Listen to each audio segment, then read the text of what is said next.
ఆధ్యాత్మిక నగరంలో మృత్యుఘోష వినిపించింది. గోవింద నామ స్మరణతో మార్మోగాల్సిన ప్రాంతం భక్తుల ఆర్తనాదాలతో దద్దరిల్లింది. ఆ ఏడుకొండలవాడి సన్నిధిలో పెను విషాదం చోటు చేసుకుంది. బైరాగి పట్టణలో టీటీడీ ఎంజీఎం స్కూల్ ఆవరణలో ఏర్పాటు చేసిన టోకెన్ల జారీ కేంద్రం 6 పాలిట మృత్యు ప్రాంగణమైంది. ఈ ఘటనలో 6 భక్తులు మృతి చెందగా 48 మంది అస్వస్థతకు గురయ్యారు.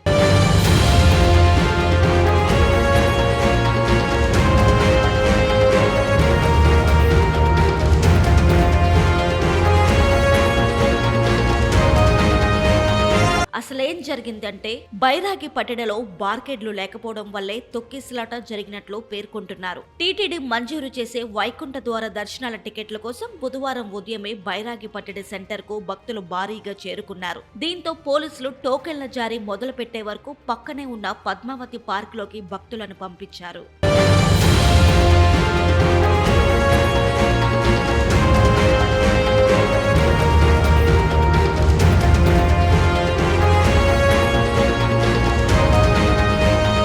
తొక్కిసలాట ఘటనపై అధికారులు సీఎం చంద్రబాబుకు నివేదిక అందించారు. డీఎస్పీ రమణ కుమార్ వల్లే తొక్కిసలాట జరిగిందని రిపోర్ట్ ఇచ్చారు. అంతేకాకుండా సమయానికి అంబులెన్స్ డ్రైవర్ కూడా అక్కడ లేడని రిపోర్టులో పేర్కొన్నారు.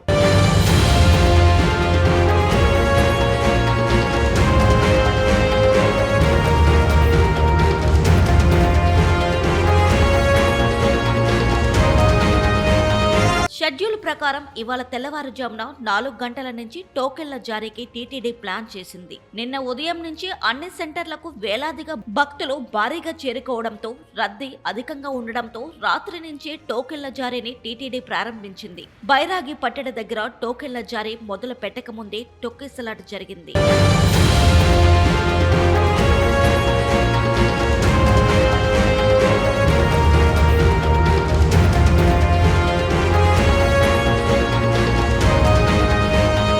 అధికారుల వైఫల్యం వల్లే తొక్కిసలాట జరిగిందని టీటీడీ చైర్మన్ బిఆర్ నాయుడు పేర్కొన్నారు. ఇవాళ సీఎం చంద్రబాబు సమీక్ష తర్వాత బాధ్యులపై చర్యలు తీసుకోనున్నారు. ఈ క్రమంలోనే రాత్రి ఓ భక్తురాలు అస్వస్థతకు గురి కావడంతో ఆసుపత్రికి తరలించేందుకు డీఎస్పీ రమణ కుమార్ గేటు తీశారు. దీంతో భక్తులను లోపలికి పంపిస్తున్నారేమో అంటూ అక్కడికి భక్తులు చేరుకున్నారు. గేటు ఎందుకు తీశారో భక్తులకు చెప్పడంలో డీఎస్పీ వైఫల్యం చెందినట్లు సమాచారం. దీంతో ఒక్కసారిగా భక్తులు ముందుకు రావడంతో తొక్కిసలాట జరిగింది.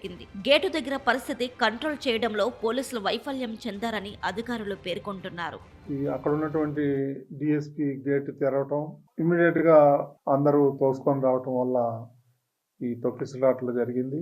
అందులో 6 మంది చనిపోయినట్టు వార్తలు వస్తున్నాయి. అదేవిధంగా రేపు ముఖ్యమంత్రి గారు 11:45కి తిరుపతి వస్తున్నారు. క్షతగాత్రుల్ని పరామర్శించాలని ఆయన ఇప్పుడే చెప్పారు. కాబట్టి ఇలాంటి సంఘటనలు ఇంకా జరగకుండా చూడాలని ముఖ్యమంత్రి చాలా తీవ్రంగా స్పందించారు. చాలా దురదృష్టకరం అని చెప్పడం జరిగింది. ఇది ఫ్యూచర్లో ఇది ఒక లెసన్ గా భావించి అందరం సమిష్టిగా ఇలాంటివి జరగకుండా చూడాల్సిన బాధ్యత అందరి మీద ఉంది.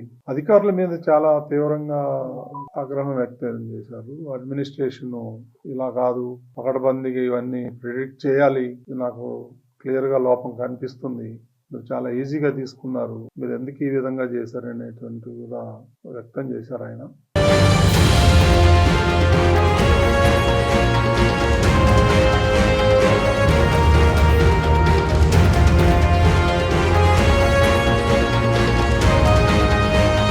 తిరుపతి ఘటనపై సీఎం చంద్రబాబు సమీక్ష జరిపారు. డీజీపీ, టీటీడీ ఈవో, కలెక్టర్, ఎస్పీతో మాట్లాడారు. అధికారులతో ఫోన్లో మాట్లాడిన సీఎం ఆగ్రహం వ్యక్తం చేశారు. ముందు జాగ్రత్త చర్యల్లో విఫలం కావడంపై మండిపడ్డారు. ఇలాంటి సందర్భాల్లో అప్రమత్తంగా బాధ్యతగా ఉండాల్సిన అవసరం లేదా అని ప్రశ్నించారు.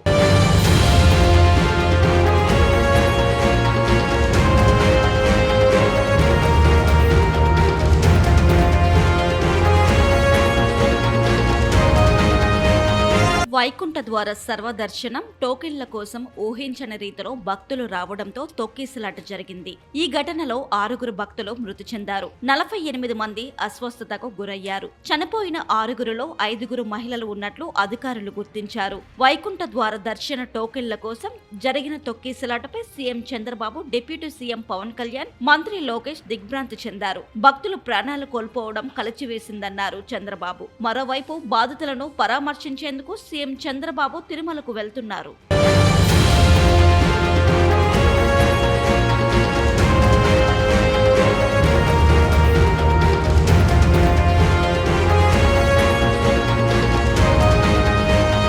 డీఎస్పీ గేట్లు తెరవడం వల్లే ఘటన జరిగినట్లు ప్రాథమికంగా తెలిసిందని, పూర్తి వివరాలు విచారణలో తెలియాల్సి ఉందని టీటీడీ ఈవో శ్యామలరావు తెలిపారు. పద్మావతి మెడికల్ కళాశాలలో చికిత్స పొందుతున్న క్షతగాత్రులను టీటీడీ ఈవో శ్యామలరావు కూడా పరామర్శించారు. దాన్ని గేటుని తెరిచి ఉంచేటప్పుడు తీసుకోవాల్సిన ప్రికాషన్స్ తీసుకోకపోవడం వల్ల జరిగినట్టుగా అనిపిస్తుంది. ప్రిలిమినరీగా ఇవన్నీ డీటెయిల్డ్ ఎంక్వైరీ చేస్తే కానీ తెలియదు.